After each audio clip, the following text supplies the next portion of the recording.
ক্রোয়েশিয়ার বিপক্ষে কোয়ার্টার ফাইনালে হেরে বিশ্বকাপ থেকে বিদায় নিল ব্রাজিল। সাথে সাথে ব্রাজিল দলকেও বিদায় জানালো কোচ তিতে।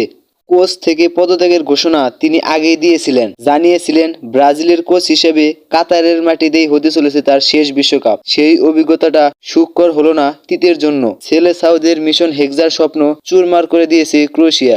6 বছরের বেশি সময় দায়িত্বে থাকা কোচ নিশ্চিত করলেন আর থাকছে না ব্রাজিলের সঙ্গে। শুক্রবার রাতে এডুকেশন সিটি স্টেডিয়ামে কাতার বিশ্বকাপের প্রথম কোয়ার্টার ফাইনালে ক্রোয়েশিয়ার কাছে টাইব্রেকারে হারে ব্রাজিল। ম্যাচের পর সংবাদ সম্মেলনে পদত্যাগের ঘোষণা দিয়ে তিতে বলেন, সময় শেষ হয়েছে, আমি আমার কথা রেখেছি। অন্যান্য দারুণ পেশাদার কোচ রয়েছে যারা আমার জায়গায় আসতে পারেন। যখন ক্রোয়েশিয়ার গোলরক্ষক মাঠের সেরা খেলোয়াড়, তখন ম্যাচটা ক্রোয়েশিয়ার পক্ষেই থাকবে। আমাদের গোল তৈরিতে আরো কার্যকর ভূমিকা পালন করতে হতো, কিন্তু ব্রাজিল তা পারেনি। এমন ব্যর্থতার পিছনে নিজের দায়ও স্বীকার করেন 61 বছর বয়সী এই কোচ। সে বলেন, আমি বুঝতে পারছি যে আমার দায়ী সবচেয়ে বেশি, কিন্তু হারের জন্য আমরা সবাই দায়ী। এটা হিরো কিংবা ভিলেন হওয়ার বিষয় নয়। তিনি বলেন, টাইব্রেকারে শট নেওয়ার সুযোগ পাননি দলের স্পট কিক টেকার নেইমার। তাকে পঞ্চম পেনাল্টির জন্য বাঁচিয়ে রেখেছিলেন তিতে, কিন্তু চতুর্থ পেনাল্টিতে মাকুয়েন হোস লক্ষ্য ভেদ করতে না পারলে নিশ্চিত হয় ব্রাজিলের বিদায়। নিজের এমন সিদ্ধান্তের পক্ষে